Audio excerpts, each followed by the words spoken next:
C'était l'une de ces rares soirées où la paix régnait en maître à Baker Street. Holmes était assis près de la cheminée, un violon posé sur ses longs doigts, le regard fixé sur la faible lueur des flammes dans le foyer. Le feu crépitait au rythme intermittent des sifflements du gaz qui s'échappait, et bercé par ce rythme, je me contentais de lire tranquillement à ses côtés. Pendant une demi-heure, aucun de nous deux ne parla. Puis un bruit se fit entendre, le son sec de la boîte aux lettres, suivi d'un bref tintement métallique lorsque quelque chose de fin et de rigide heurta les carreaux. Holmes leva les yeux. « Sans doute un autre tract, » murmura-t-il, mais ses doigts ne quittèrent pas les cordes. « Je t'en prie, va voir quelle banalité vient troubler notre tranquillité. » Je me levai, pris l'enveloppe sur le paillasson et la tournai vers la lumière. « Elle vous est adressée, Holmes, écrite à la main, sans cachet et pliée assez négligemment. Décrivez le papier, de mauvaise qualité, grisâtre, encre bavée sur un bord. » Holmes tapota la table avec sa canne. Un message écrit à la hâte, probablement pendant un déplacement. « Apportez-le ici, Watson. » Je le lui tendis. Il le tint entre son pouce et son index, comme si sa texture pouvait trahir son but. « Remarquez, dit-il, les plis irréguliers. Celui qui l'a écrit l'a plié avant que l'encre ne sèche, bavant ses initiales. Cela suggère de l'anxiété. Ou de l'impatience, hasardai-je. Holmes sourit faiblement. « À Londres, mon cher ami, les deux sont souvent indissociables. » Il l'ouvrit avec la pointe de son peigne. Une fine feuille de papier en tomba. Ce n'était pas une lettre, mais seulement une feuille imprimée tirée d'un supplément du Times avec plusieurs mots soulignés au crayon. Il se pencha près de la lumière du feu. Curieux, les mots ne forment pas une phrase. Regardez ici. Arrivée, chiffre, Ashbourne et seuil. Ils sont isolés, mais ensemble, ils semblent vouloir être reliés. Je me penchai par-dessus son épaule. Cela pourrait-il être un code ? Sans aucun doute, et même un code assez maladroit. Il retourna la feuille. Aucune signature, aucun signe, sauf ceci. Ah, une légère odeur d'huile et d'ozone, des résidus du bureau télégraphique. Le messager n'était pas un simple coursier. L'accord demi-grave du violon vibrait sous son doigté indolent, se mêlant au sifflement du feu. « Watson, dit-il calmement, apportez-moi la loupe. » J'obéis, intrigué malgré moi. Holmes examina longuement la feuille, la loupe brillant à chaque vacillement de la flamme. Oui, voilà. Le grain porte des traces de pression mécanique, comme si une autre feuille avait été écrite par-dessus. Nous avons ici une empreinte accidentelle, peut-être le résidu d'une véritable lettre. Il tenait la feuille inclinée. Sur la surface, faible mais lisible, il y avait 3 mots. Minuit, porte, ouverte. Bon sang, murmurai-je. Holmes plia soigneusement la feuille. L'auteur est convaincu que nous comprendrons une hypothèse aussi téméraire que désespérée. Minuit, porte, ouverte. Ce n'est pas une simple invitation, Watson. C'est une demande cachée derrière un artifice. Celui qui a conçu ce code craignait d'être intercepté. L'horloge sur la cheminée émit un tic-tac discret, puis un autre. Son rythme régulier était le motif sonore qui avait rempli notre soirée tranquille. Holmes l'écoutait comme s'il prenait le pouls d'un adversaire invisible. « Ashbourne », réfléchit-il. « Ce nom m'est familier. C'est un village du Derbyshire, mais aussi un nom de famille mineur parmi les anciennes familles de banquiers.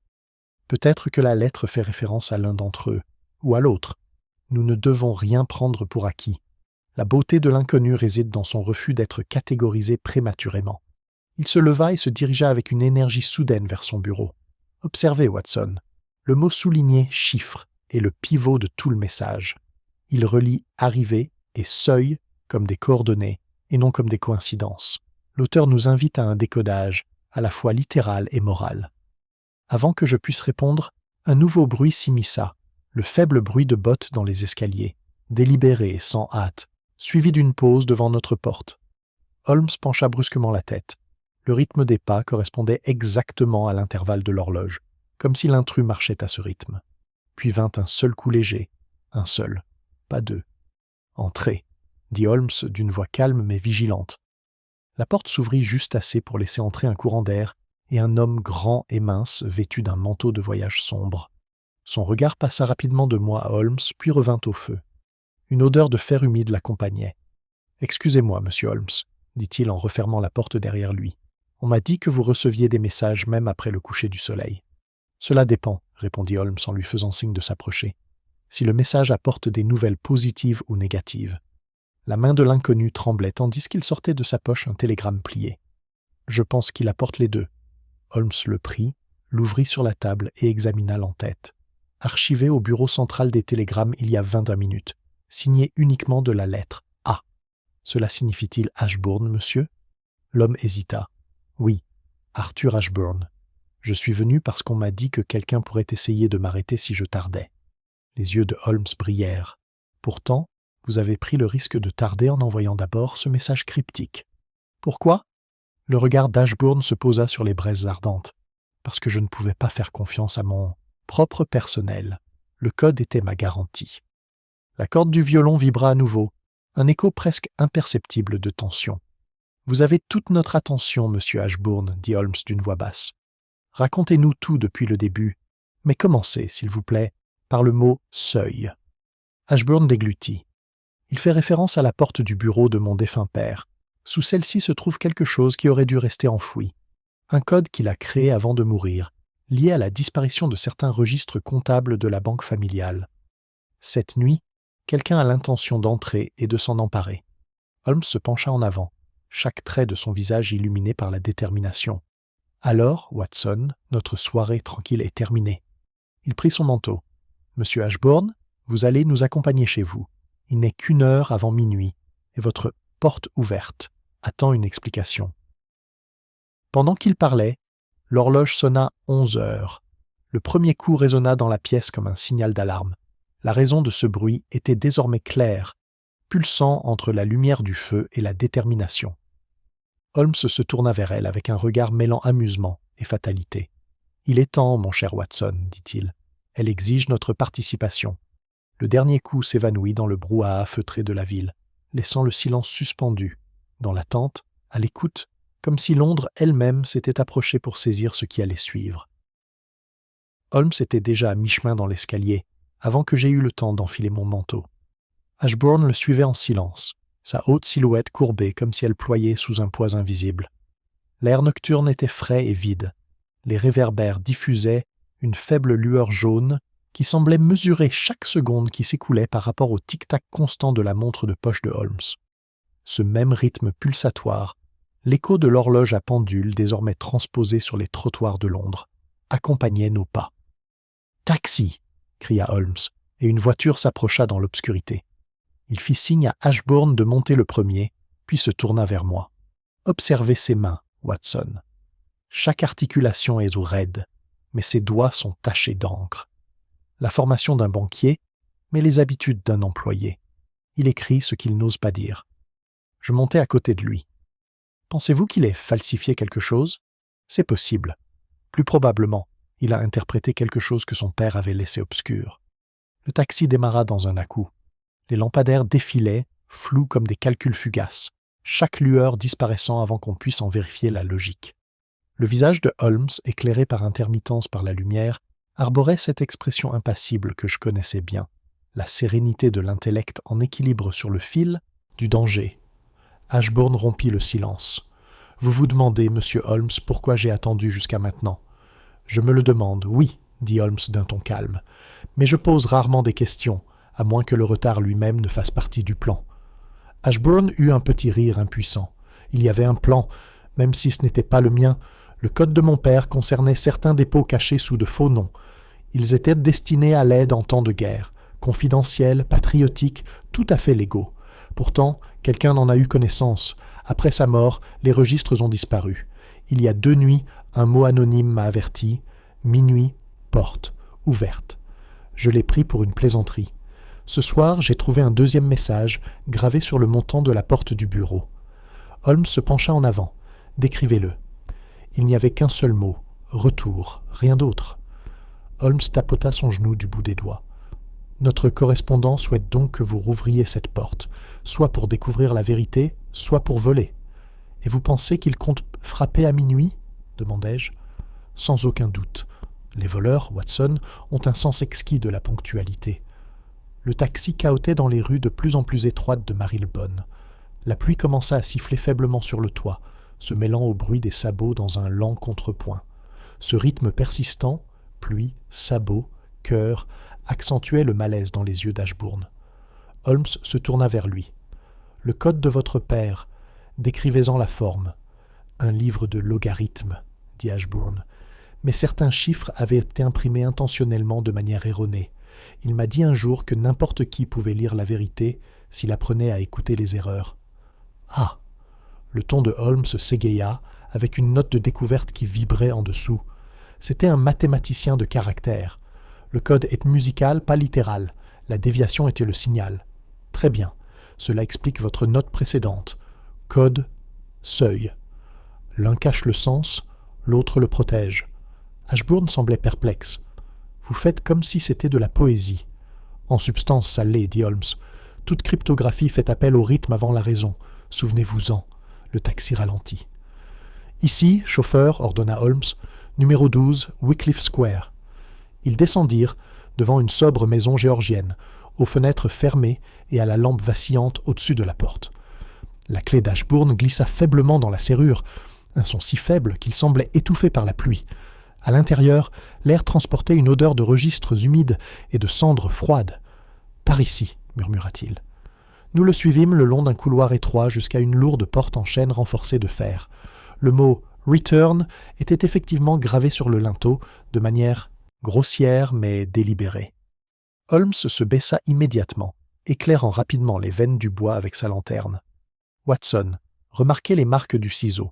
Elles sont fraîches et irrégulières. Un gaucher qui a travaillé rapidement. » Il examina la serrure, puis les planches du sol à proximité. Quelqu'un s'est venu ici cette nuit. La boue est fraîche, granuleuse, avec des taches d'argile provenant d'un chantier de construction, et non du sol du Derbyshire. Pourtant, l'écriture de votre télégramme suggérait une éducation provinciale. Nous avons affaire à un agent, pas à un maître. Ashburn fronça les sourcils. Agent pour qui?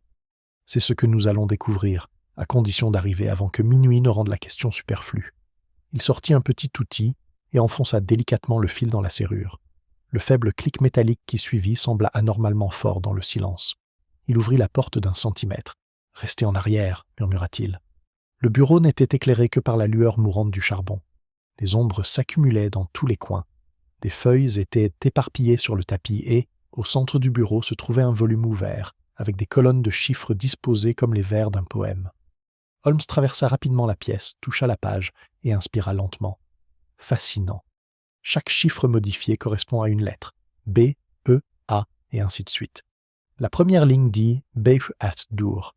Le reste pourrait signifier… Un bruit l'interrompit, un faible clic métallique, distinct du crépitement du feu. Holmes leva la main pour demander le silence. Un instant plus tard, un autre bruit suivit, plus proche, puis le grincement à peine perceptible d'un escalier. « Watson », murmura-t-il, « éteignez la lampe. » Monsieur Ashburn, restez immobile. Nous restâmes immobiles.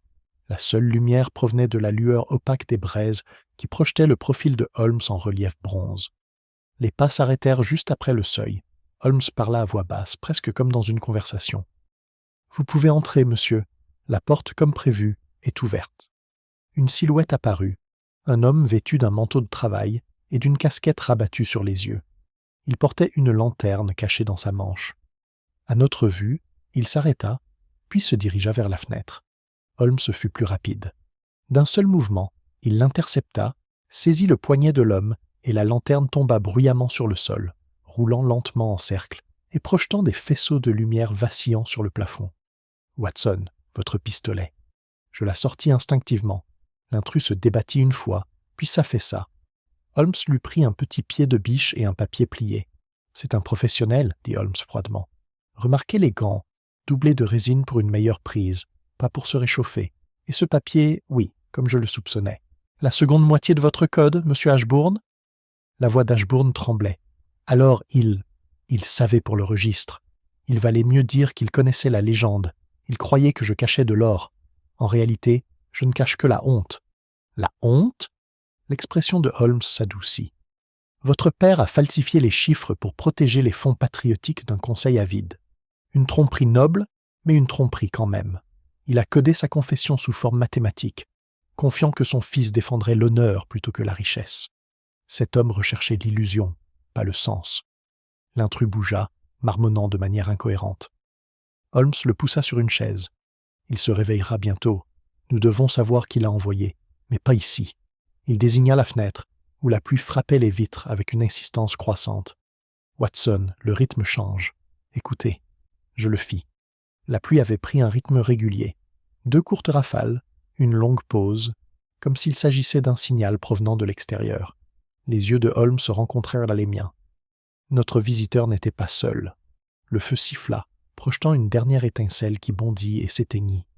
Au-delà de la fenêtre, on entendit l'écho caractéristique des roues d'une calèche sur la pierre mouillée, qui ralentissait jusqu'à s'arrêter. Holmes éteignit les dernières braises avec sa main gantée, plongeant la pièce dans une obscurité presque totale. « Watson, murmura-t-il, ouvrez le rideau de 2 pouces, pas plus. Voyons qui répond à ce rythme. » J'obéis. À travers l'étroite fente, la voiture était immobile dans la ruelle. Un brougham sombre sans blason ni lumière, à l'exception de la faible lueur de la lampe du cocher. La pluie ruisselait constamment du rideau, chaque goutte en synchronisation avec le tic-tac de l'horloge de la maison, comme si une intelligence extérieure avait synchronisé les deux. Holmes observait en silence. « Remarquez, Watson, le cheval ne rue pas, ne bouge pas. C'est un animal dressé, habitué à de longues veilles. Le cocher, en revanche, est trop penché en avant. Ce n'est pas la posture détendue d'un cocher. Il attend un signal. » La voix d'Ashbourne rompit le silence. « S'ils sont venus pour le code, que devons-nous faire ?»« Exactement ce qu'ils attendent, » répondit Holmes, mais à l'inverse. Il s'approcha rapidement de l'homme inconscient attaché à la chaise et traça une ligne de craie sur sa manche. Si son compagnon entre, il essaiera de murmurer une identification. Ce signe suffira à le tromper. « Holmes, dis-je, nous sommes 3 contre au moins 2 dehors. 4 si l'on inclut la vérité, qui pèse généralement plus lourd que les hommes. » Il s'approcha de la porte, tendant l'oreille. On n'entendait aucun bruit, sauf le goutte à goutte de l'eau dans la gouttière. Puis, d'un signe de tête, il l'ouvrit juste assez pour laisser entrer un souffle d'air humide. Le rythme faible des roues de la voiture continuait, comme un métronome patient dans le brouillard. « Watson, murmura-t-il, marchez d'un pas léger. Gardez votre pistolet caché, ne le levez pas. Une arme visible trahit la peur. » Nous descendîmes le couloir.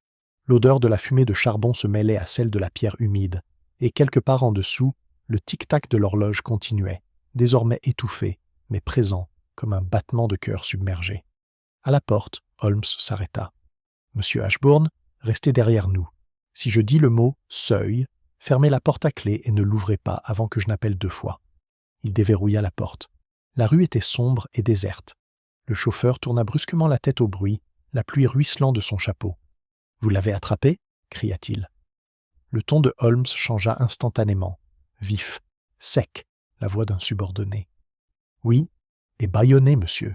Inconscient, mais il respire. » Le chauffeur fit un geste d'impatience. « Sortez-le. Nous n'avons pas le temps. » Holmes s'avança dans la lumière du réverbère, son profil ressemblant désormais à celui d'un ouvrier agricole. « Il est lourd. Aidez-moi. » L'homme hésita, puis descendit de la charrette, ses bottes frappant les flaques d'eau avec des bruits sourds. « Où est l'autre » demanda-t-il. La réponse de Holmes fut aussi tranchante qu'une lame sortant de son fourreau. « Derrière toi !» L'homme se retourna trop tard. La main de Holmes jaillit. La lanterne s'envola de son crochet et se brisa sur les pavés, répandant une lueur jaune qui illumina son visage. Étroit, dur, aux yeux froids et calculateurs. J'avais déjà vu ce regard chez des hommes qui faisaient le commerce de secrets plutôt que d'acier. Le type se jeta en avant, mais Holmes lui saisit le poignet et le tordit brusquement. Un cri s'échappa de ses lèvres, suivi du bruit sourd de ses genoux sur la pierre. « Watson, dit calmement Holmes, aidez notre ami à entrer dans la maison. Monsieur Ashbourne, fermez la porte une fois que nous serons à l'intérieur. » Nous traînâmes l'homme qui se débattait dans le couloir, tandis que la pluie battait son dernier rythme sur le seuil avant d'être fermée à l'extérieur. La serrure tourna. Le silence revint comme un souffle retenu. Holmes ajusta son col. « Vous pouvez baisser votre arme, Watson. Notre adversaire a troqué l'acier contre la conversation. » L'homme cracha un juron. « Vous le regretterez. Je sers des gentlemen hors de votre portée. »« Sans aucun doute, » dit Holmes. « Mais même les gentlemen ont besoin de coursiers. Et vous, j'imagine, êtes payé pour ne pas comprendre les messages que vous livrez. » Ashbourne fit un pas en avant. « Qui vous a envoyé ? Quelqu'un de la banque ?» Le prisonnier ne répondit pas. Holmes l'étudia. Son accent, Watson, nord de Londres, peut-être Holloway. Ses bottes, cependant, sont de fabrication Midland. Un coursier engagé pour sa connaissance des routes du Derbyshire. Il n'a pas été envoyé pour voler le code, mais pour l'échanger. L'échanger, demandai-je. Observez la poche de son manteau. J'y glissai la main et en sortis une enveloppe scellée portant le cachet effacé de Ashbourne & Co. Bankers, Holborn Branch. La main d'Ashbourne trembla. C'est notre blason. Il a été mis hors service il y a 10 ans. Holmes ouvrit délicatement l'enveloppe. À l'intérieur se trouvait une feuille de parchemin, vieille et fragile, couverte de notes mathématiques. En marge, une phrase ressortait « L'erreur rachète la somme ». « Encore la main de votre père », murmura Holmes. Son intention n'était pas de protéger l'or, mais de montrer son repentir. Chaque équation imparfaite cache une confession qui ne trouve son équilibre que lorsqu'elle est lue à haute voix. Ashbourne le fixa, pâle et déconcerté. Alors le secret de mon père était moral et non financier. Exactement, dit Holmes. Il a caché la vertu dans les chiffres, s'attendant à ce que la cupidité les interprète mal. Une belle ironie. Le prisonnier grogna. Assez de devinettes. Que voulez-vous de moi ? Des noms, dit simplement Holmes. Je ne t'en donnerai aucun. Holmes le regarda froidement, puis se tourna vers le bureau. Très bien, laissons la pièce parler pour vous. Il alluma une allumette et éclaira la lanterne. Sa lumière tomba sur le registre, sur le livre ouvert et enfin sur la fenêtre, où de faibles empreintes de mains mouillées tachèrent la vitre. 2 séries, observa Holmes. L'une est la tienne, récente. La seconde main est plus petite, féminine. Tu n'es pas venu seul. Le silence de l'homme était une réponse suffisante. Holmes sourit faiblement. Ta complice attend toujours dans cette calèche, ou ce qu'il en reste. Le cocher que tu as remplacé a peut-être été convaincu de te céder son manteau. Il s'approcha de la fenêtre, scrutant à travers la vitre striée par la pluie. Elle ne bouge pas. Pourtant, je soupçonne qu'elle regarde depuis le coin, attendant un signal qui ne viendra jamais. Ashbourne semblait stupéfait. Une femme impliquée dans cette affaire ? Ne feignez pas la surprise, répondit Holmes. Lorsque l'ambition rencontre le sentiment, la détermination d'une femme peut dépasser tout calcul masculin. Il se tourna brusquement vers moi. Watson, prenez mon casebook, le plus petit. Je m'exécutais. Holmes sortit une petite fiole et la tendit sous le nez du prisonnier. L'homme recula brusquement, les yeux brillants. Ce n'est que de l'éther, dit Holmes d'un ton calme. Vous allez vous reposer jusqu'à ce que Scotland Yard nous rejoigne. Je fis un signe de tête vers la porte. Watson, écoutez. Un bruit faible parvint de la rue, un lointain cliquetis de sabots qui s'éloignait, léger et rapide, provenant sans aucun doute d'un seul cheval. Le compagnon s'était enfui. L'expression de Holmes s'assombrit. C'est donc elle qui a gravé « Retour ». Et c'est elle, et non cette brute, qui détient le dernier fragment du code. Ashbourne posa une main tremblante sur son front. Qui cela peut-il bien être ? Holmes répondit doucement. Quelqu'un en qui votre père avait une confiance aveugle. La pluie diminua, puis cessa finalement de tomber, laissant place à quelques gouttes irrégulières. Holmes écouta ce changement, le regard lointain. La mélodie change, Watson. Le prochain mouvement commence hors de ses murs. Il se tourna vers la porte, son manteau à moitié boutonné, le regard vif et déterminé. Il reste encore du temps avant l'aube, et j'ai l'intention d'en profiter. Holmes me fit signe, et nous nous engouffrâmes à nouveau dans le couloir sombre.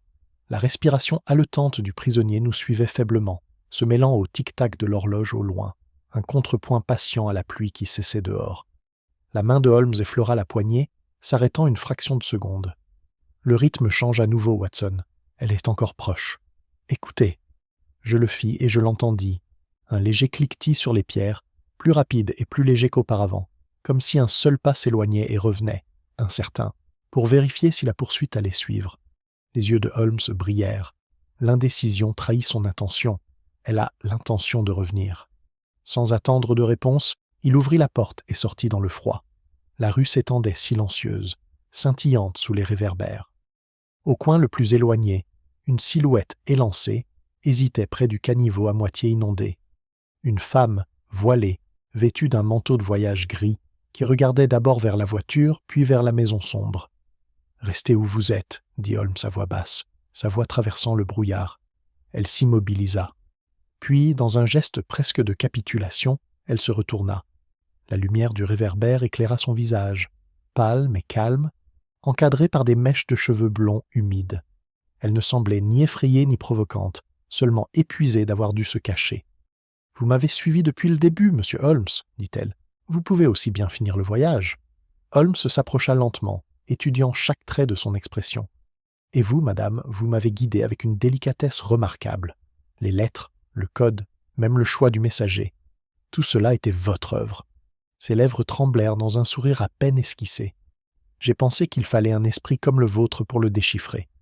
Votre confiance était bien placée, répondit Holmes. Mais votre mobile, était-ce la loyauté ou la culpabilité? Elle prit une longue inspiration. Les deux. Je suis Clara Vane, la secrétaire de mon défunt employeur. Le père de M. Ashbourne m'avait confié le code il y a des années.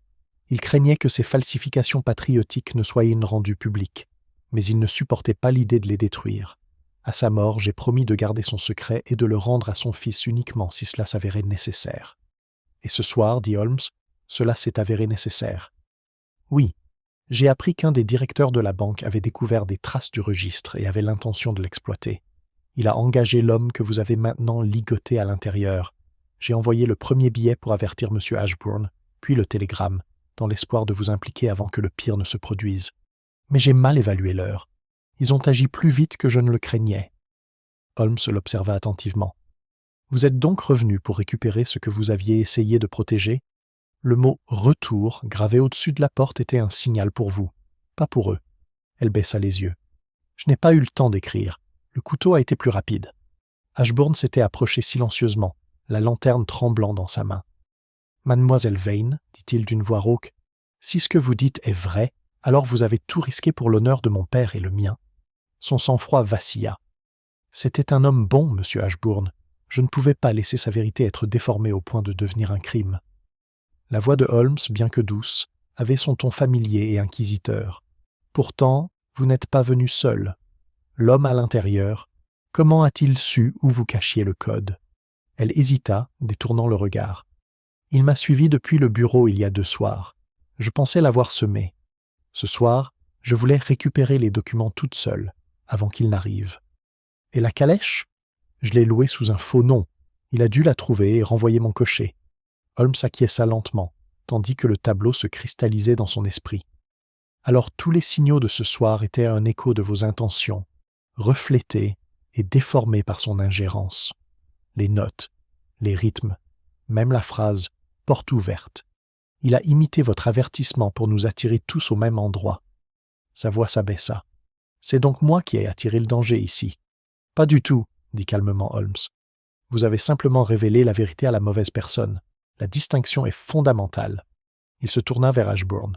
Le code de votre père, où est le reste? Dans le coffre-fort derrière son portrait, répondit Ashbourne. Mais la clé... Mademoiselle Vane là, l'interrompit Holmes. Elle sembla surprise. Comment faites-vous pour... Elle porte une bague d'une épaisseur inhabituelle, dit-il en désignant sa main gantée. Le métal porte les traces de fréquents retraitements, mais la bague, elle-même est dépourvue d'ornement, un déguisement pratique pour un objet fréquemment utilisé. Une clé de coffre-fort peut être enroulée à l'intérieur.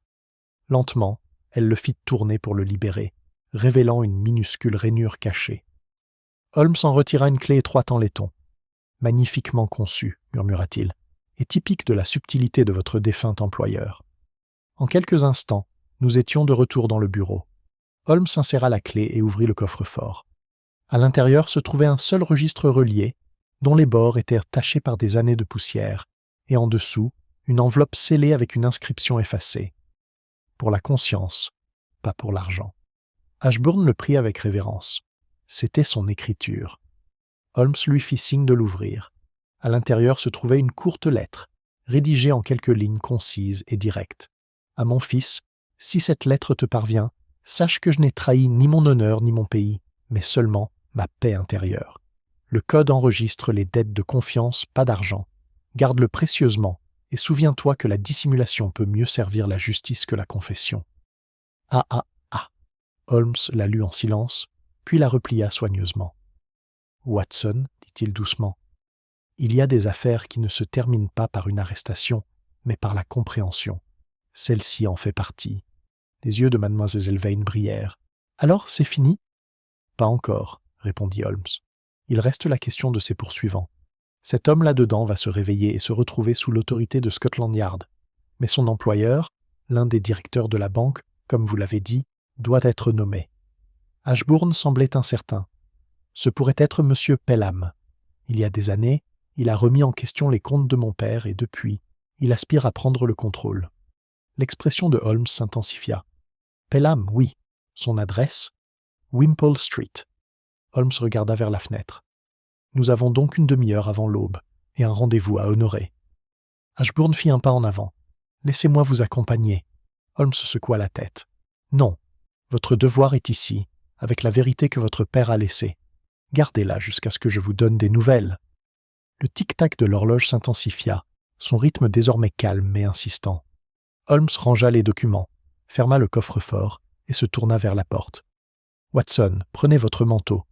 Mademoiselle Vane, si vous entendez une voiture revenir avant l'aube, éteignez toutes les lumières.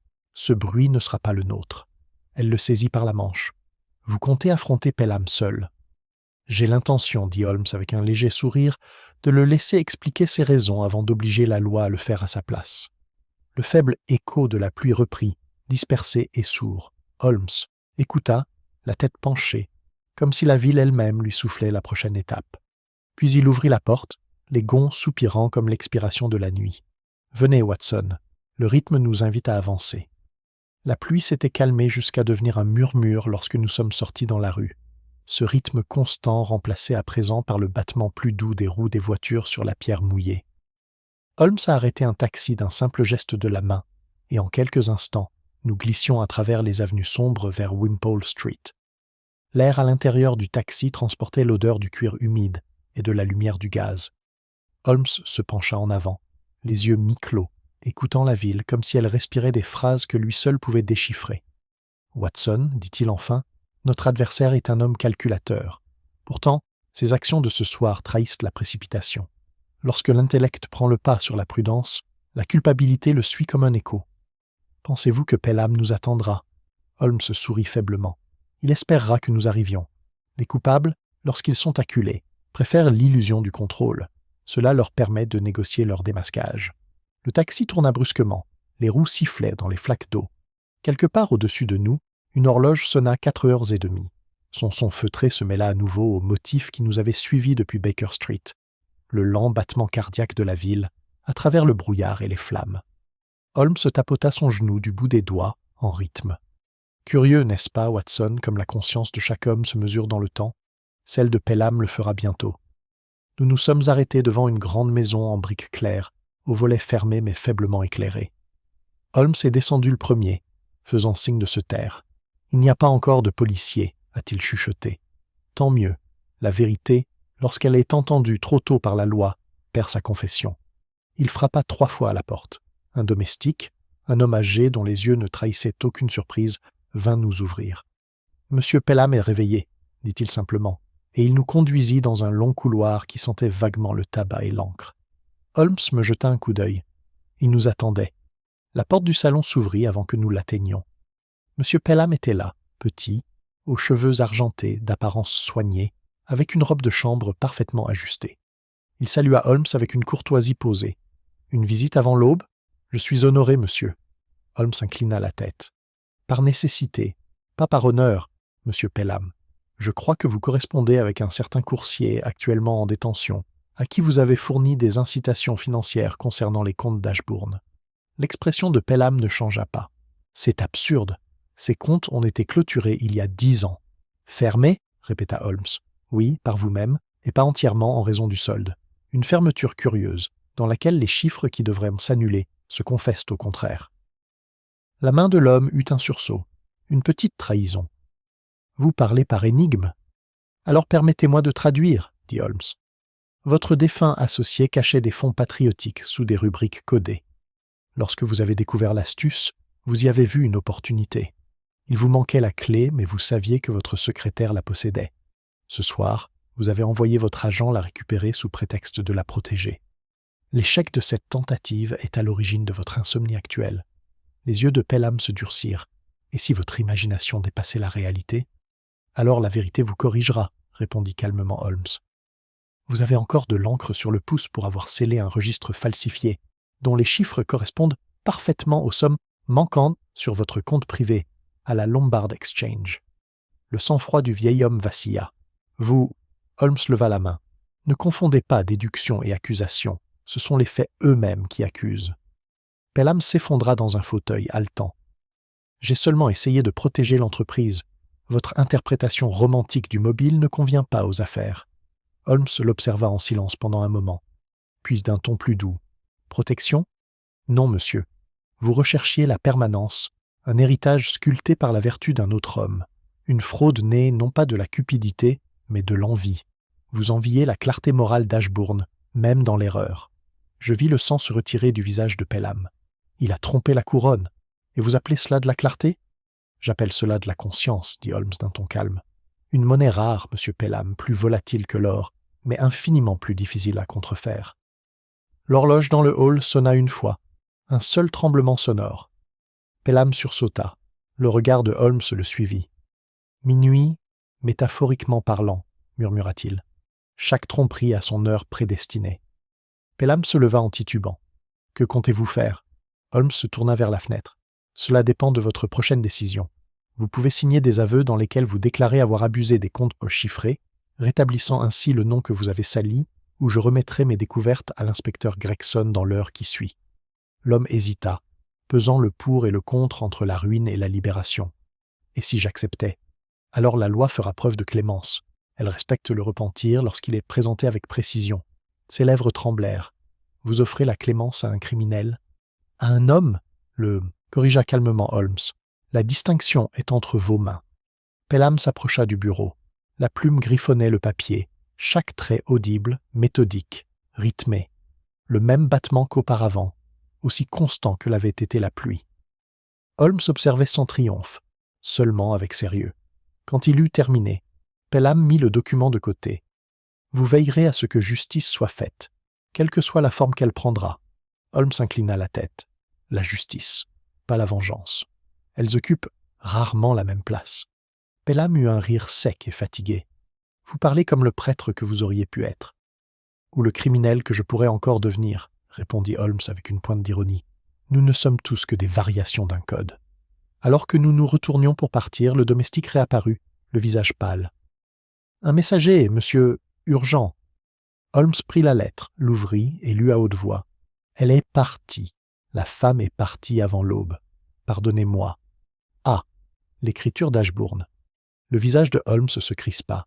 Elle est partie, répéta-t-il à voix basse.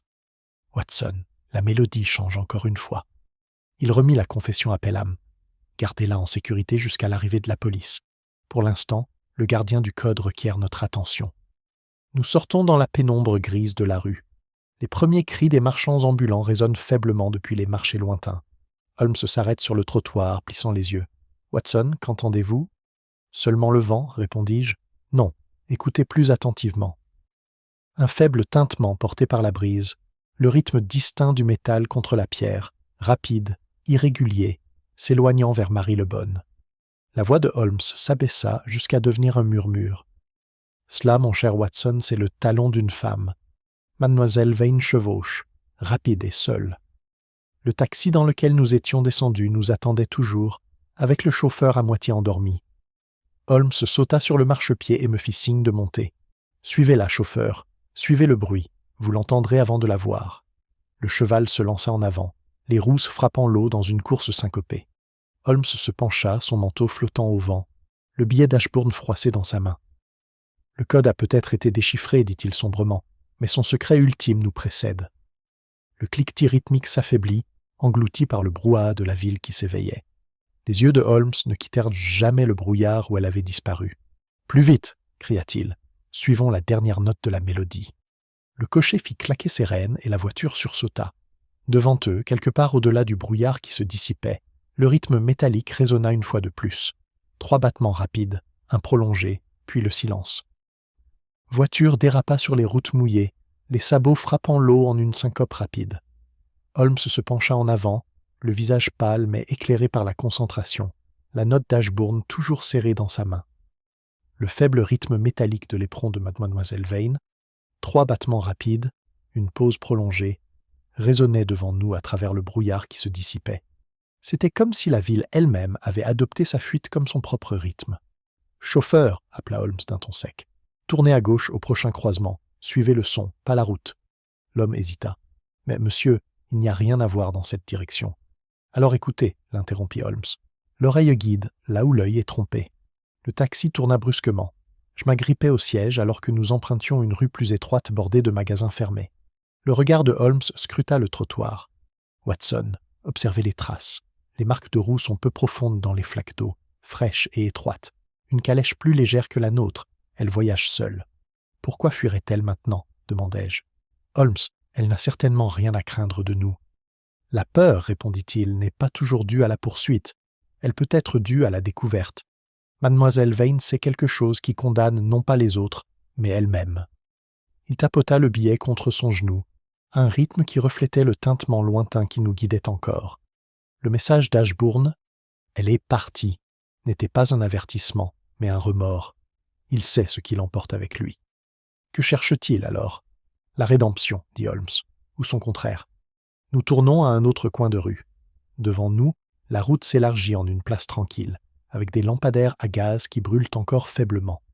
Dans leur reflet, je vois une jument grise debout près de la balustrade, sans cavalier, les rênes pendantes. Holmes saute du taxi avant qu'il ne s'arrête. « Elle est tout près », dit-il en s'accroupissant près du cheval. Ses doigts effleurèrent le flanc de l'animal. « Il est encore chaud, il tremble encore. Elle n'est partie que depuis 3 minutes. » Il se redressa, scrutant du regard la rangée de maisons mitoyennes qui bordèrent la place.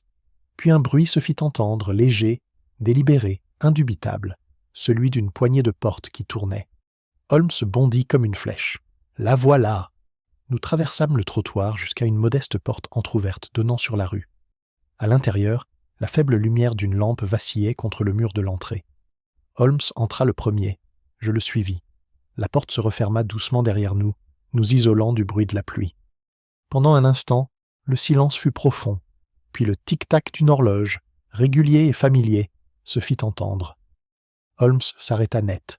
« La même heure que l'horloge de cheminée d'Ashbourne, » murmura-t-il. « Elle a choisi son refuge en fonction du rythme, et non de l'abri. » Il s'approcha d'un petit salon. Là, près de la cheminée, se tenait Clara Vane. Son manteau était plié sur une chaise. Elle tenait dans sa main le registre d'Ashbourne, ouvert à la dernière page du code. Son expression était calme, même si le tremblement de sa voix trahissait sa fatigue. « Vous avez été tenace, monsieur Holmes. Et vous, dit-il d'un ton calme, vous avez été éloquente dans votre silence. Vous connaissez le secret du code, peut-être même trop bien. Pourquoi fuir maintenant, alors que la vérité était enfin à portée de main ? » Elle baissa les yeux. « Parce que la vérité peut faire plus de mal que le mensonge. J'ai trahi l'homme qui me faisait confiance. J'ai parlé à Pelham du registre il y a des mois, croyant qu'il voulait le protéger. Quand j'ai compris ses intentions, il était trop tard. J'ai essayé de réparer le mal que j'avais causé. » La voix de Holmes s'adoucit. « C'est donc la culpabilité qui vous a poussé à écrire « Reviens ». Oui, je l'ai gravé moi-même. » Je fis un pas en avant. « Mais ce soir, mademoiselle Vane, vous vous êtes enfuie d'Ashbourne, pas de Pelham. » Ses mains serrèrent le registre. Arthur Ashbourne ne doit jamais lire ce que son père a avoué. Cela le détruirait. La vérité du code, la falsification des comptes par son père, était un acte de sacrifice, pas une fraude. Pourtant, cela porte la marque de la tromperie. Il verrait la honte là où il y a eu du courage. Holmes la regarda longuement, tandis que le tic-tac de l'horloge rythmait le silence entre eux. « Et donc vous vous êtes enfui pour le protéger de la vérité. Admirable, mais futile.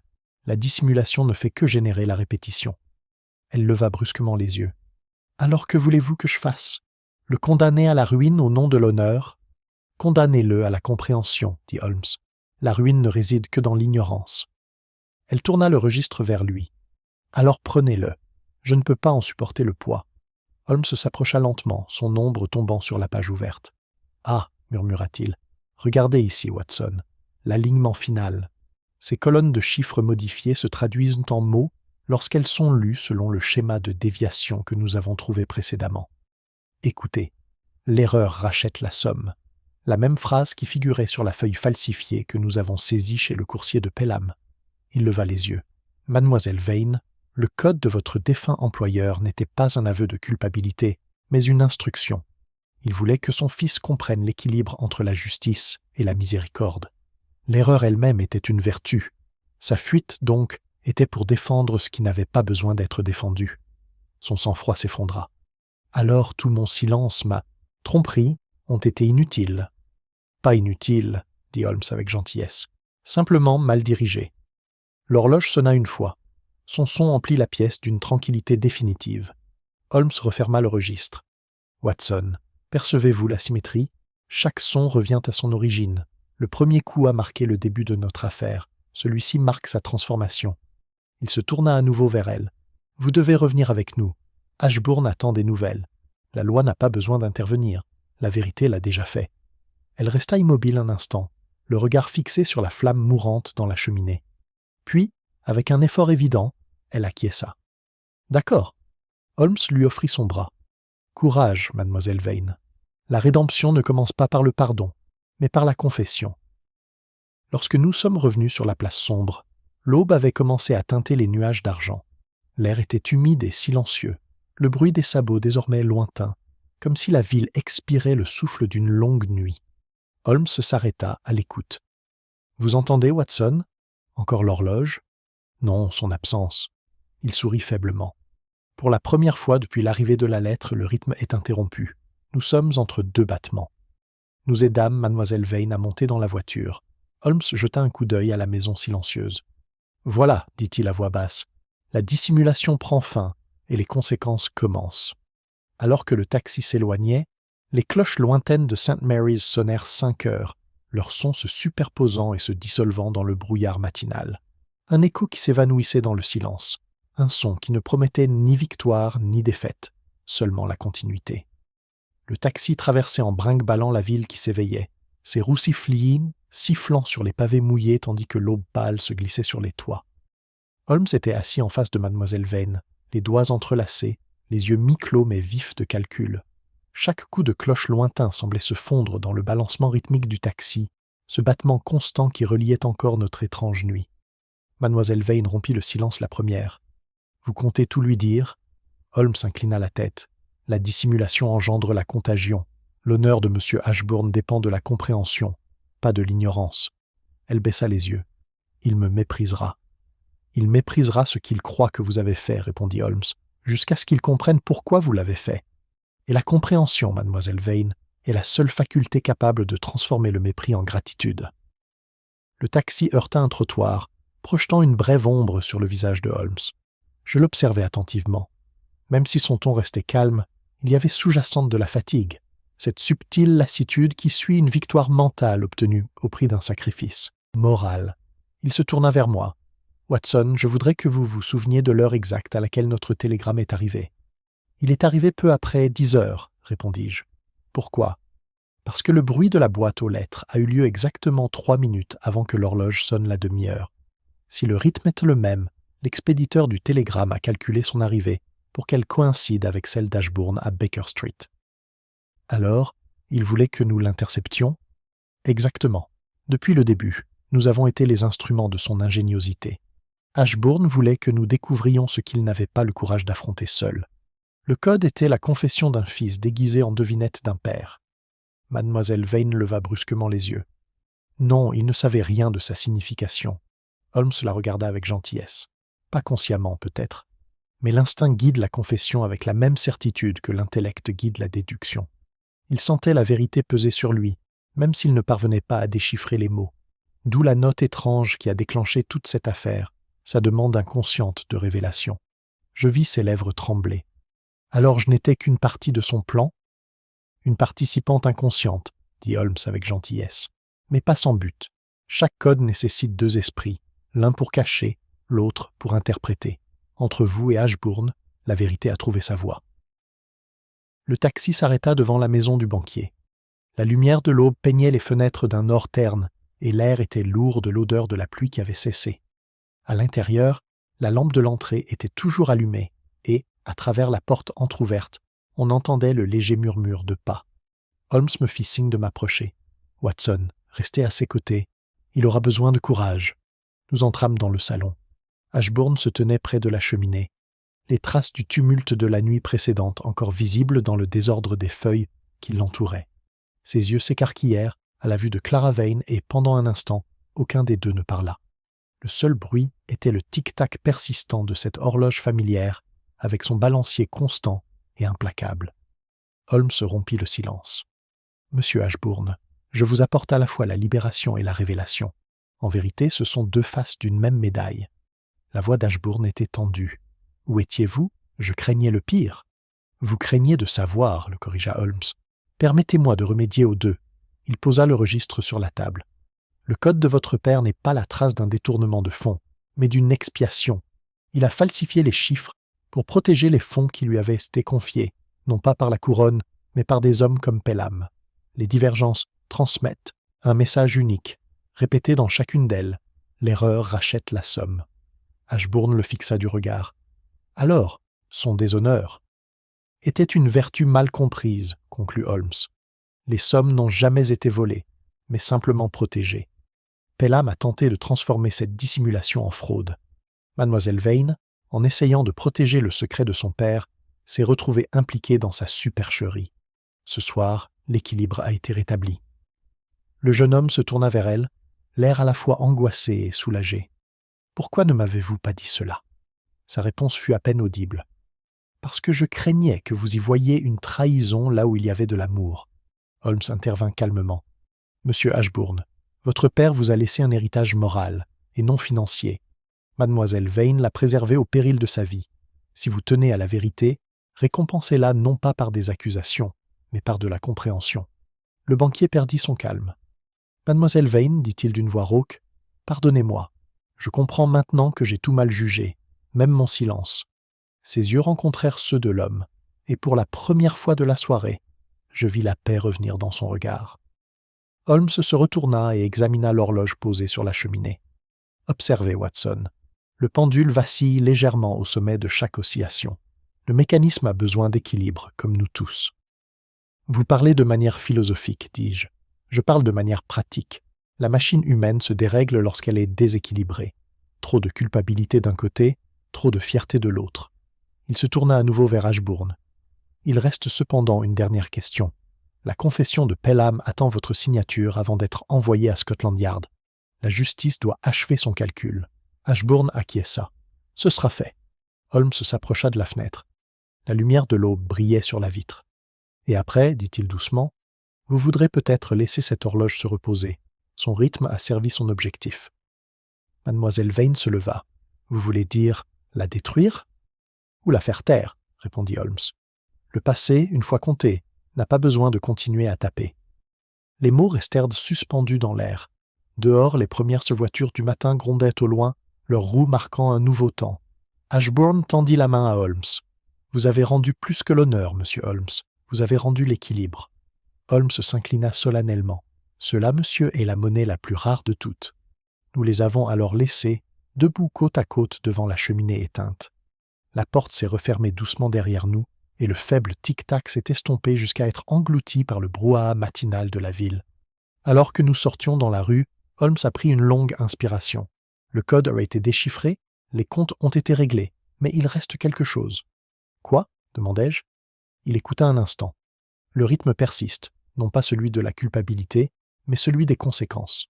Les aveux de Pelham clôtureront l'affaire, mais la musique n'est pas encore terminée. »« Alors, où allons-nous maintenant ? » ?»« À Scotland Yard, » répondit-il, « et ensuite peut-être prendre le petit déjeuner. » Le son faible d'une cloche retentit au bout de la rue. 1, 2, 3 coups, puis le bruit de sabots qui se rapprochaient. Les yeux de Holmes se tournèrent vers le son, à nouveau attentifs. « Pas encore, » murmura-t-il. « Le prochain coup approche plus tôt que prévu. » La calèche tourna au coin de la rue, ses roues frappant les pavés en parfaite synchronisation avec le rythme de la cloche, et s'arrêta devant nous. La calèche s'arrêta brusquement devant nous. La main de Holmes agrippa instinctivement ma manche. Ses yeux se plissèrent, tandis que le cocher se penchait à travers le brouillard. « Monsieur Holmes, » dit une voix familière. « Un message du Yard, monsieur. L'inspecteur Gregson demande votre présence immédiate. Affaire urgente concernant votre affaire dans le Derbyshire. » Le ton de Holmes resta calme. « Vous voulez dire l'affaire Ashbourne ? » ?»« Oui, monsieur. Ils ont recueilli une deuxième déclaration de monsieur Pelham. Il demande à la voir avant de signer. » L'expression de Holmes ne changea pas, mais je perçus un léger raidissement dans sa posture, ce minuscule changement qui précède un mouvement décisif. « Très bien, » dit-il. « Chauffeur, à Scotland Yard. Watson, entrons. » Nous montâmes dans la voiture et les roues se remirent à tourner dans l'aube grise. Les lampadaires sifflaient faiblement, tandis que leurs flammes s'éteignaient à la lumière du jour, et chaque crépitement se fondait dans le rythme constant des sabots des chevaux. La ville semblait respirer autour de nous, de manière mesurée, mécanique, comme si tout Londres était devenu une extension de cette horloge infernale qui avait tourmenté notre nuit. Holmes resta silencieux pendant plusieurs minutes. Puis, presque entre lui et lui, il dit « Gregson ne m'aurait pas rappelé juste pour satisfaire la bureaucratie. Pelham a dû modifier sa confession ou la retirer. Vous pensez qu'il s'est rétracté ? » ?»« Pas rétracté, murmura Holmes. Révisé. Un homme désespéré remodèle souvent la vérité sous une forme avec laquelle il peut mourir. » Le taxi tourna dans Whitehall. Les policiers se déplacèrent rapidement à l'entrée du yard. La lumière du matin, reflétée par les pierres mouillées, brillait sur leurs bottes comme un feu éteint. Nous entrâmes dans le bureau de l'inspecteur, où Gregson se leva de son bureau, le visage tendu. « Holmes, Dieu merci, le vieil homme délire depuis l'aube. Il prétend que vous l'avez induit en erreur. » Holmes retira ses gants avec soin. « Il se trompe, comme d'habitude, mais faisons-lui plaisir. Où est-il » ? « Dans la salle d'attente. Il continue de marmonner à propos d'un document manquant. » Holmes inclina légèrement la tête. « Ah, alors la confession a été modifiée par omission. Il s'est rendu compte que le code contenait une page de plus que celle que nous avons trouvée. » Gregson fronça les sourcils. « Une autre page ? Il n'y en avait qu'une. » « Il y en avait une visible, » le corrigea Holmes. « Mais la reliure du registre a laissé une empreinte. Watson se souviendra de cette technique grâce à la note qui a déclenché notre enquête. » J'acquiesçai. « La pression de l'écriture laisse une empreinte sur la feuille en dessous. »« Exactement, » dit Holmes. « Il semble que la conscience de Pelham se soit souvenue de ce que son esprit préférait oublier. » Gregson nous conduisit dans la pièce voisine. Pelham était assis à la table, les épaules voûtées et les yeux rougis par l'insomnie. Devant lui se trouvait la confession non signée, et à côté, un morceau de parchemin déchiré. Ses doigts tremblaient lorsque Holmes s'approcha. « Vous êtes revenu, » dit-il d'une voix rauque. « Alors vous savez que la vérité est incomplète. » Le regard de Holmes passa du papier à l'homme. « La vérité, monsieur Pelham, n'est jamais incomplète. Seuls ceux qui la racontent le sont. Qu'avez-vous omis ?» La voix de Pelham se brisa. Il y avait un autre compte, non pas d'argent, mais de culpabilité. Je l'ai découvert après votre départ. Le code n'a pas seulement conduit à ma tromperie, mais aussi à la vôtre. Holmes haussa les sourcils. À la mienne ? Oui. Vous vous croyez juge et rédempteur, mais vous aussi avez falsifié les preuves cette nuit. Vous avez caché une page du registre. Je sursautai. Holmes. Il ne se tourna pas vers moi. Sa voix était calme, presque patiente. Expliquez votre accusation, monsieur Pelham. Le vieil homme lui tendit le fragment de parchemin. Il était caché derrière la reliure. Il est écrit dans la même calligraphie que le reste. Lisez-le à haute voix, si vous en avez le courage. Holmes l'ouvrit lentement. L'encre était fanée, mais les lignes étaient lisibles. À celui qui déchiffrera ce code, méfiez-vous de la tentation de la clarté. Toute somme se résout de manière imparfaite, car la miséricorde et la vérité s'accordent rarement. Lorsque les chiffres sont en équilibre, les cœurs le sont rarement. Holmes fixa longuement ces mots avant de ranger la feuille. « Magnifiquement écrit, » murmura-t-il, « mais cela ne condamne personne, et encore moins moi. » Pelham eut un rire amer. « Cela nous condamne tous. Vous défendez l'arithmétique de la vertu, mais le bilan se solde par un paradoxe. Il n'existe pas de somme parfaite, monsieur Holmes, seulement des dettes. » Gregson s'avança, impatient. « Assez de devinettes. Allez-vous signer ou non cette confession ?» La main de Pelham plana au-dessus du stylo.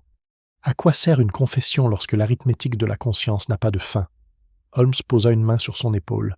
« Elle prend fin lorsque l'acceptation remplace le calcul. » Le stylo grinça brièvement. La signature prit forme, tremblante mais lisible. Pelham expira comme s'il avait été libéré d'une chaîne physique. Holmes l'étudia un instant, puis se tourna vers Gregson. « Assurez-vous qu'il soit traité avec humanité. Son esprit s'est déjà condamné lui-même. » Alors que nous retournions dans le couloir, je dis « Holmes, cette dernière page, saviez-vous qu'elle existait ?» Il sourit faiblement. « Je le soupçonnais, je ne le savais pas. Chaque problème, Watson, cache son dénouement. La morale de celui-ci est simplement arrivée par écrit. Dehors, le bruit de la ville s'était amplifié. Le bruit des charrettes, les cris des vendeurs, le son des cloches des églises au loin. Pourtant, sous tout cela, persistait ce rythme constant, le même battement qui avait hanté notre nuit. Holmes s'arrêta sous l'arche du yard à l'écoute. Étrange, dis-je. Encore ce son. Il acquiesça. Parce que nous n'avons pas encore terminé. Il y a un élément qui n'a pas été pris en compte. Mademoiselle Vane? Exactement. Elle reste la dernière variable de l'équation. La rédemption ne sera pas complète tant qu'elle n'aura pas affronté les conséquences de son silence. Nous avons appelé un autre taxi. Pendant qu'il nous conduisait vers le nord, Holmes était assis, la tête baissée, les doigts joints. « L'univers, murmura-t-il, est un comptable imparfait. Même la vérité, lorsqu'elle est écrite, est sujette à des erreurs. Mais peut-être qu'à travers la compréhension, nous pouvons nous rapprocher de l'équilibre. » Il regarda par la fenêtre. « Watson, vous vous souvenez de la phrase que votre employeur a utilisée dans sa dernière lettre? Pour la conscience, pas pour l'argent. Elle pourrait avoir une signification plus profonde que sa signification littérale. » Comment cela? Le regard de Holmes se porta sur les flèches de Westminster qui s'éloignaient. Parce que la conscience, comme l'argent, doit circuler pour conserver sa valeur. Et ce soir, peut-être, nous verrons si la sienne le fait encore. Le taxi tourna dans la rue familière qui menait à Wycliffe Square. La pluie avait recommencé à tomber, légère, persistante, chaque goutte frappant le toit en parfaite synchronisation avec les sabots en dessous. L'expression de Holmes s'intensifia. Ses yeux se plissèrent à la vue qui s'offrait à lui. À travers le rideau de pluie, une faible lueur orange vacillait aux fenêtres d'Ashbourne. Holmes tapota l'épaule du cocher. Plus vite, le rythme a encore changé. À mesure que nous nous approchions de la maison, la lueur devenait plus intense. Ce n'était pas la lumière d'une lampe, mais quelque chose de plus urgent. Holmes bondit hors du taxi avant même qu'il ne s'arrête. « Watson !» cria-t-il. « Le feu est à l'intérieur, dans le bureau. » Nous courûmes vers la porte. La fumée pressait contre la vitre de l'intérieur, s'enroulant vers le haut en spirale sombre. Holmes saisit la poignée, l'ouvrit d'un coup sec, et le rugissement du feu nous envahit comme un souffle vivant. Les flammes léchaient les rideaux avec une lenteur et une détermination voraces. Leur lumière dansait au plafond comme le scintillement d'une faute rendue visible. Holmes se précipita à travers la fumée avant que je puisse l'arrêter, son manteau plaqué sur sa bouche, le rugissement rythmique du feu se confondant avec le tic-tac incessant de l'horloge sur la cheminée. Même au milieu des crépitements et des rugissements, ce son persistait, constant, obstiné, comme le battement cardiaque d'une affaire qui refusait de mourir. « Watson !» cria Holmes par-dessus le vacarme. « La fenêtre, ouvrez-la, éloignez le courant d'air de la porte. » J'obéis, poussant la vitre vers le haut avec mon épaule. L'air froid entra, balayant la fumée. À travers la brume, je vis Mademoiselle Vane près du bureau, le visage pâle comme un fantôme, les deux mains serrées sur le registre. Ashbourne était agenouillé à côté d'elle, toussant, essayant de se relever. Holmes saisit d'abord le registre, le jetant loin des flammes, puis aida Mademoiselle Vane à se relever. « Quelle folie vous a possédé ?» lui demanda-t-il. Sa voix était faible. Il était de mon devoir de mettre fin à tout cela. Le code devait brûler avec son créateur. Les yeux de Holmes brillaient de quelque chose de plus qu'un simple reflet. Et avec vous, peut-être. Cela aurait parfaitement complété le calcul, sans aucun doute. Ashbourne se leva en titubant. Elle a essayé de l'arrêter, Holmes. Le feu s'est déclaré dans la grille. Elle voulait seulement détruire les documents. Holmes se tourna brusquement vers lui. Pas vraiment. Observez l'origine. Le feu s'est propagé de gauche à droite, et non vers l'extérieur depuis le foyer. Quelqu'un a versé un liquide inflammable le long du revêtement. Ce n'était pas un accident causé par le remords. Je suivis son regard. Le mur derrière le bureau était noirci de manière irrégulière, avec des stries qui montaient là où le liquide avait alimenté les flammes. Holmes s'accroupit, trempa ses doigts dans les cendres près de la plinthe et les renifla. De l'huile à lampe. « Mademoiselle Vane, votre courage moral est incontestable, mais votre timing a été volé. » Elle le fixa, tremblante. « Volé ? Quelqu'un d'autre a mis le feu à cette pièce quelques instants avant que vous n'entriez. » Elle écarquilla les yeux. « Alors qui ?» Holmes désigna la porte. Le verrou présente des traces de suie humide qui ne proviennent pas de ses gants. Celui qui est entré est arrivé directement de la pluie, et non du remords. Et remarquez, Watson, l'horloge. Je me retournai. L'horloge sur la cheminée, bien qu'à moitié enfumée, continuait de tic-tac régulièrement, chaque oscillation du balancier fendant le bruit avec une précision cruelle. Holmes dit calmement. Un homme qui allume un incendie craint le chaos. Il aspire au contrôle. Il laisse derrière lui l'ordre. Cette horloge a été remontée récemment. Pelham, hasardai-je ? Impossible. Il est en détention. Ashbourne prit soudain la parole.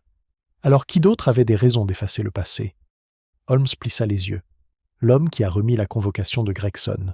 Vous voulez dire le chauffeur? Ce n'était pas du tout un taxi du Yard, dit Holmes d'un ton sombre. Un faux messager envoyé pour nous éloigner pendant que son complice venait ici pour finir le travail. L'influence de Pelham s'étend au-delà des murs de Newgate. Nous entendîmes un craquement au-dessus de nous. La poutre près du plafond se brisa dans un gémissement. « Watson, emmenez-les dehors », ordonna Holmes. « Je vais récupérer ce qui reste du code. »« Holmes, allez-y !» Je traînais Mademoiselle Vane et Ashbourne dans le couloir. Derrière nous, Holmes arracha un lourd tapis du sol, étouffant les flammes qui progressaient. Le grondement s'atténua jusqu'à devenir un sifflement sourd. La fumée se dissipa suffisamment pour me permettre de l'apercevoir agenouillé près du bureau, occupé à ouvrir le tiroir avec le couteau. Il en ressortit quelques secondes plus tard, un carnet à moitié brûlé serré dans une main. « Le calcul final, dit-il d'une voix rauque. Le feu n'a pas réussi à achever ce que la culpabilité avait commencé. » Ashbourne toussa violemment. « Qu'est-ce que cela signifie? Que peut-on encore sauver ?» Holmes feuilleta les pages carbonisées. Assez, peut-être, pour retrouver le complice. « Regardez, ici, dans la marge. De l'encre fraîche recouvre d'anciens chiffres, écrits au cours de la dernière heure. » Il l'approcha de la lumière du mur en feu. Les lettres étaient effacées mais lisibles. CD. Arrivée confirmée. Retirez le solde. CD, répétai-je. Charles Dering, répondit immédiatement Holmes. Ancien employé de Pelham, licencié pour opérations spéculatives. Il a disparu après la première enquête de Pelham sur le code chiffré il y a des années. L'homme n'a jamais été retrouvé, mais son écriture est restée. Mademoiselle Vane porta une main à sa gorge. Il est venu ce soir. J'ai vu une ombre dans le couloir avant que l'incendie ne se déclare. Je pensais que c'était toi qui revenais. Holmes acquiesça d'un signe de tête. Alors notre hypothèse se confirme. Dering a mis le feu à la pièce, pensant que la destruction du registre ferait taire tous les témoins. Il a sous-estimé une constante, le temps. Il se tourna vers l'horloge, qui tic-taquait encore faiblement, son cadran strié de suie. Il l'avait remonté avec précision pour masquer sa fuite. Un alibi parfait, jusqu'à ce qu'il le trahisse en survivant. Il n'avait pas encore fini de parler qu'un bruit faible se fit entendre à l'extérieur, le bruit de sabots sur la place, irrégulier, précipité. Holmes se redressa. « Watson, appelez les hommes du Yard. Il n'est pas allé loin. » Je me précipitai vers la porte, mais la voix de Holmes me suivit brusquement. « Attendez, le rythme, écoutez. » Le bruit des sabots vacilla, puis reprit selon le rythme familier. 3 courts, un long, le son que nous avions suivi à travers Marylebone. Les yeux de Holmes brillèrent. La même signature. Il utilise son cheval. Mademoiselle Vane sursauta. Alors il a pris ma jument. Elle était attachée juste derrière le portail. Holmes se tourna vers Ashbourne. « Restez ici. Surveillez les documents. Watson, venez avec moi. » Nous descendîmes les marches en courant, l'air froid nous coupant les poumons irrités par la fumée. La lumière grise s'était épaissie en plein matin, la pluie tombait en fils argentés. Devant nous, au bout de la place, une silhouette sombre poussait la jument à avancer, l'animal glissant sur les pierres mouillées. « Dering !» cria Holmes, sa voix résonnant comme un coup de feu. Le cavalier se retourna une fois, juste le temps de me laisser entrevoir un visage pâle et étroit, des yeux enfoncés, la mâchoire serrée. Puis il éperonna son cheval. Holmes courut vers la voiture qui attendait toujours sur le trottoir. « Chauffeur, 5 souverains si vous le rattrapez avant Portland Place. » Nous montâmes à bord. Le cheval s'élança, les roues crissant sur les pavés. Le rythme reprit. Sabots, roues, battements de cœur, respiration. Tout convergeait vers ce rythme implacable qui nous poursuivait depuis la tombée de la nuit. Holmes se pencha à l'extérieur, son manteau battant au vent, tous ses nerfs tendus par la poursuite. « Il se dirige vers la gare », cria-t-il par-dessus le vacarme. « Il veut s'enfuir vers le nord, dans le Derbyshire, là où tout a commencé. » Les sabots de la jument résonnaient clairement sur les pierres, chaque coup étant un écho désespéré du tic-tac de l'horloge que nous avions laissé derrière nous. Holmes sortit son pistolet, mais après un moment de réflexion, il le baissa. « Non, » murmura-t-il, « pas encore. Il doit y avoir un équilibre avant la conclusion. » La calèche grondait derrière le cavalier dans les rues de plus en plus étroites, la fumée et la pluie se confondant en un seul rideau changeant. La distance se réduisait, 30 mètres, puis 20. Holmes s'agrippa au châssis, les yeux fixés devant lui. « Watson, » dit-il entre ses dents. « Quand le rythme s'arrête, la vérité s'arrête aussi. » Et à ce moment-là, Le bruit s'interrompit. Un fracas explosif de bois et de fer, alors que le cheval du cavalier dérapait, heurtait une roue de la voiture et tombait. L'écho roula le long de la route comme le dernier coup d'une horloge arrivé à son terme. Le fracas résonna comme si le temps lui-même se brisait. Le bois se fendait, le métal grinçait, les sabots tombèrent dans le chaos. Holmes était déjà sorti de la voiture avant qu'elle ne s'arrête et se dirigeait à grands pas vers l'épave. La jument se débattait sur les pavés, le flanc haletant, tandis que le cavalier tombé tentait de se relever de sous le chariot renversé. Je me précipitais pour suivre Holmes, le pistolet à la main, tandis que la fumée des lampadaires brisés se mêlait à l'air froid de l'aube. « Restez où vous êtes !» ordonna Holmes d'une voix qui couvrait le bruit. « Vous avez atteint le terme de votre propre dessein, monsieur Deering. » L'homme s'immobilisa. Sa casquette était tombée, son visage couvert de suie, présentait les traits caractéristiques que Holmes avait déduits. Mâchoire étroite, yeux trop calculateurs pour être effrayés. Il tenta de parler, mais fut d'abord secoué par une quinte de toux. « Vous ne comprenez pas, haleta-t-il. C'est l'œuvre de Pelham, tout cela. » Holmes garda un ton calme. « Pelham a peut-être commencé, mais c'est vous qui avez terminé avec le feu. Vous avez essayé d'effacer ce que même la culpabilité ne pouvait détruire. » Les yeux de Deering se tournèrent frénétiquement vers la ruelle. « J'ai dû le faire. Le registre me condamnait aussi. Ma signature figurait parmi ces numéros. Il m'a forcé à les modifier, il y a des années. S'il était resté, j'aurais été ruiné. » Holmes s'agenouilla à côté de lui, examinant le manteau déchiré et la tache sombre qui s'étendait le long de la manche. « Alors la ruine t'a submergé dans son élan, » dit-il calmement. « Le destin, comme l'arithmétique, paie ses dettes. » Deering gémit en serrant sa poitrine. « Vous vous croyez juge, mais vous avez lu trop tard. Le code n'était pas terminé. Il y a autre chose, quelque chose que votre intelligence a négligé. » Les yeux de Holmes brillèrent. « Vraiment, éclairez-moi, si votre souffle vous le permet. » La main de l'homme fouilla dans la poche de son manteau et en sortit un morceau de papier froissé.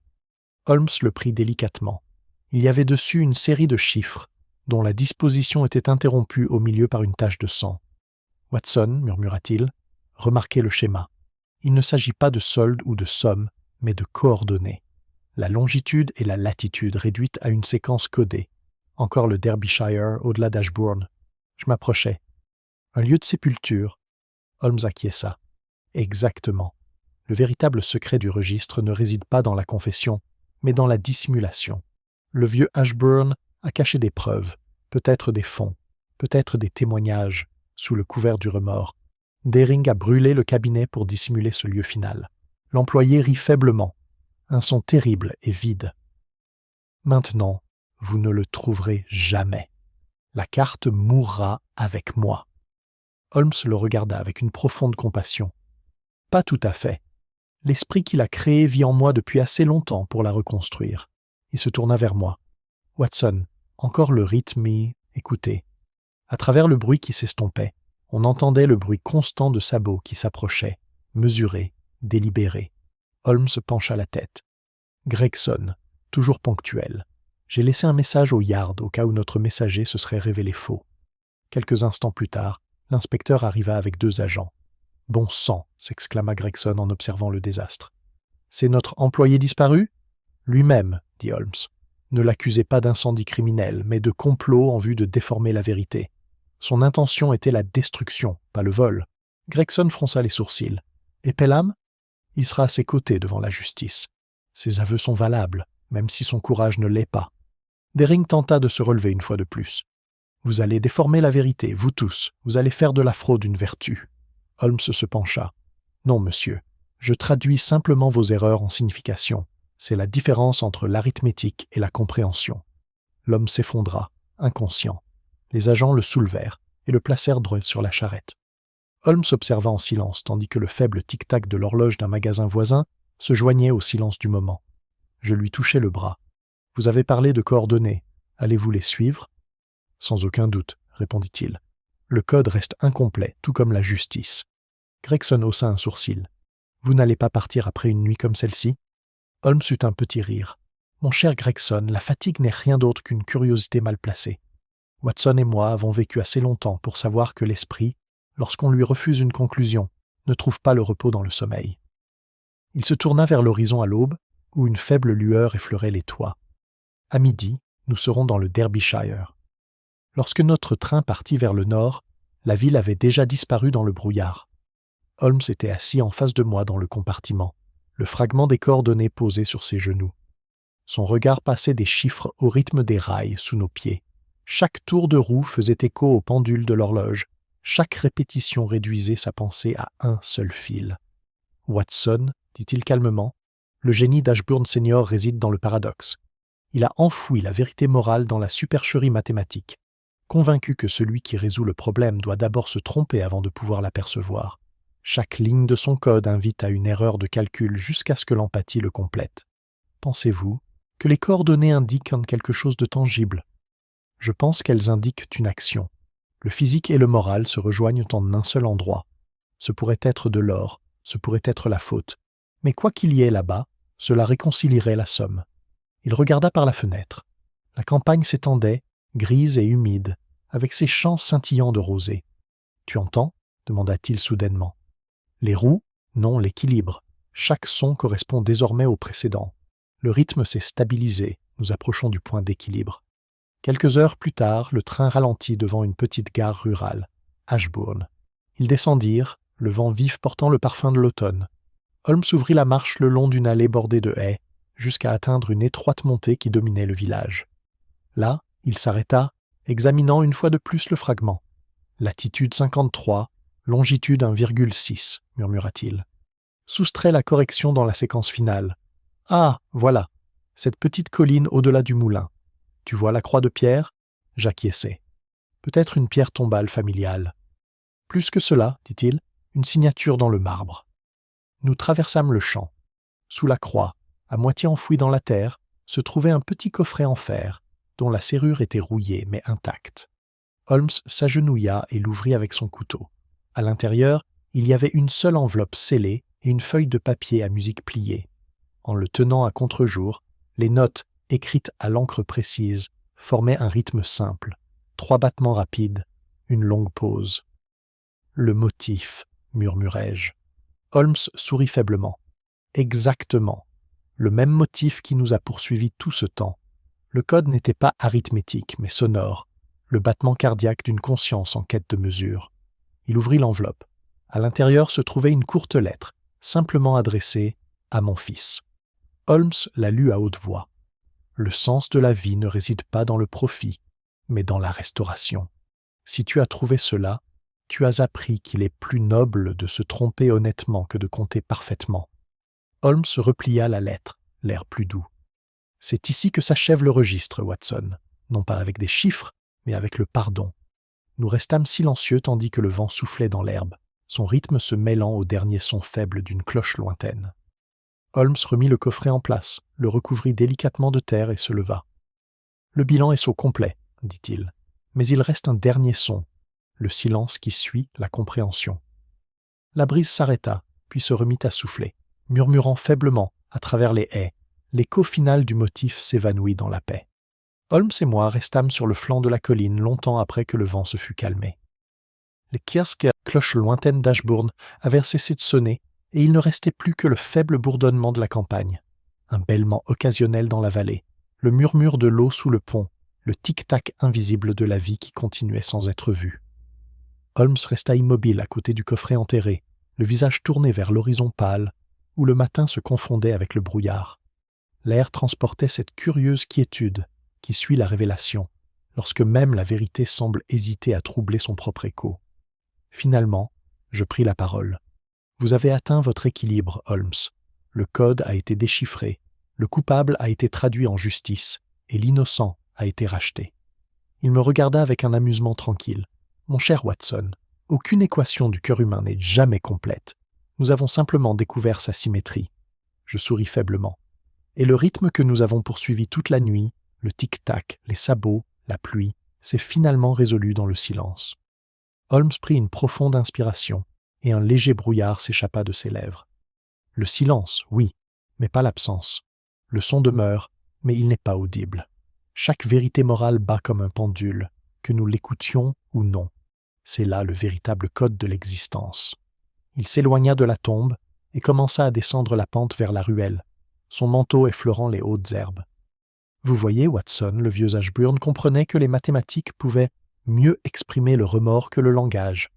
Il a laissé son péché codifié, confiant qu'un jour l'intellect pourrait racheter les sentiments. C'était, à sa manière, l'équation la plus humaine. « Et mademoiselle Vane ?» demandai-je. « Elle porte toujours le poids de sa culpabilité. Trouvera-t-elle un jour la paix ?»« Oui, » répondit Holmes d'une voix douce, « quand elle comprendra que la confession et la compréhension ne sont que les deux moitiés d'un même rythme. La première parle, la seconde écoute. » Nous rejoignîmes le chemin où nous attendait le taxi. Le chauffeur, assoupi sous sa casquette, sursauta lorsque Holmes s'approcha. « À la gare ?» demanda-t-il. « Dans un instant, » répondit Holmes. « Watson, regardez. » Il désigna le clocher de l'église au-dessus du village. La girouette tournait doucement dans la brise, captant la faible lumière du soleil, et sa rotation métallique produisait un léger et délicat ting chaque fois qu'elle s'alignait avec l'est. Les yeux de Holmes s'illuminèrent. « Le voilà de nouveau, » murmura-t-il. Le son n'a pas cessé, il s'est simplement transformé. Le monde continue son calcul. Puis il sourit, cette expression rare qui adoucissait l'austérité de ses traits. Notre tâche, mon cher ami, est d'écouter la logique cachée dans la musique. Nous montâmes dans le taxi. Alors qu'il se dirigeait vers la gare, les roues frappèrent la route, avec leur rythme habituel. 3 tours rapides, une longue pause. Holmes le remarqua aussi, car il tapait du doigt sur le rebord de la fenêtre en rythme, presque inconsciemment. « Le même motif, dis-je. » Il acquiesça. « Bien sûr, cela a commencé comme un appel, c'est devenu un avertissement, et cela se termine comme une réconciliation. Le rythme n'a jamais été celui du danger, mais celui de l'achèvement. » Pensez-vous qu'Ashburn voulait que nous l'entendions ainsi ? Holmes se cala dans son siège, croisant les bras. Je pense qu'il espérait que certains esprits traduiraient son remords en harmonie. Nous avons simplement écouté avec la bonne intonation. Le paysage défilait. Des haies, des champs, le fil argenté de la rivière. Holmes se tut à nouveau, le regard distant mais pas absent. Je l'avais vu après de nombreux triomphes, certains couronnés d'applaudissements, d'autres perdus dans le secret officiel, mais jamais avec cette sérénité particulière. « Holmes, dis-je doucement, cette affaire semble vous avoir touché plus profondément que les autres. » Il sourit sans se retourner. Peut-être parce qu'elle m'a rappelé que l'intellect sans conscience est une arithmétique sans but. On peut calculer l'infini et pourtant ne pas réussir à ajouter de la gentillesse. « Ce n'est pas toi qui admets cela, » ai-je osé dire. « Ce n'est pas moi qui l'oublie, » m'a-t-il gentiment corrigé. Nous n'avons plus parlé pendant un moment. Le sifflement du train a résonné dans la vallée. Un long cri plaintif qui semblait rassembler chaque note de notre recherche nocturne et l'emporter loin. Holmes ouvrit la fenêtre, laissant le vent balayer le compartiment. « Vous entendez, Watson ? Même le moteur bat la mesure. Le monde insiste sur le rythme, et c'est dans le rythme que nous trouvons le sens. » Je souris doucement. Alors le code Ashburn nous a enseigné la philosophie en plus de la déduction. Il me jeta un regard en coin. La philosophie, mon ami, n'est que la déduction appliquée à l'âme. À ce moment-là, je ne pus m'empêcher de sourire. « Et toi, Holmes, vas-tu te reposer maintenant ?»« Un instant, » dit-il en fermant les yeux, mais seulement jusqu'à ce que le prochain problème vienne perturber la symétrie de Londres. Il ne dort jamais longtemps. Alors que le train prenait de la vitesse, je me tournai une fois de plus vers la fenêtre. La campagne se confondait en une tache de couleurs, champs, nuages, horizon, qui se fondaient en un seul mouvement continu. Le rythme des roues devint plus intense, constant et ininterrompu, et je sentis, comme cela m'était souvent arrivé, que nous ne traversions pas seulement l'espace, mais aussi la compréhension elle-même. La voix de Holmes parvint faiblement à travers le vent. « Watson, vous souvenez-vous de la première ligne de la dernière lettre du code ? Le sens de la vie ne réside pas dans le profit, mais dans le renouveau, récitai-je. « Exactement, murmura-t-il. C'est un sentiment que le monde ferait bien de réapprendre. » Il resta silencieux, et pendant un moment, je pensais qu'il s'était endormi. Mais alors que les rails vrombissaient, sous nos pieds, je vis ses doigts bouger une fois de plus sur la coudoir. 3 légères touches, une pause, le rythme se répétant comme une bénédiction. Et ainsi, avec cette cadence silencieuse qui marquait la fin de notre longue quête, le code Ashburn fut résolu, non pas dans les flammes ou les confessions, mais dans l'équilibre. La vérité avait trouvé sa mesure et, dans son calme, nous aussi. Le sifflet retentit à nouveau, long, grave et définitif, s'évanouissant au loin jusqu'à ce qu'il ne reste plus que le vent.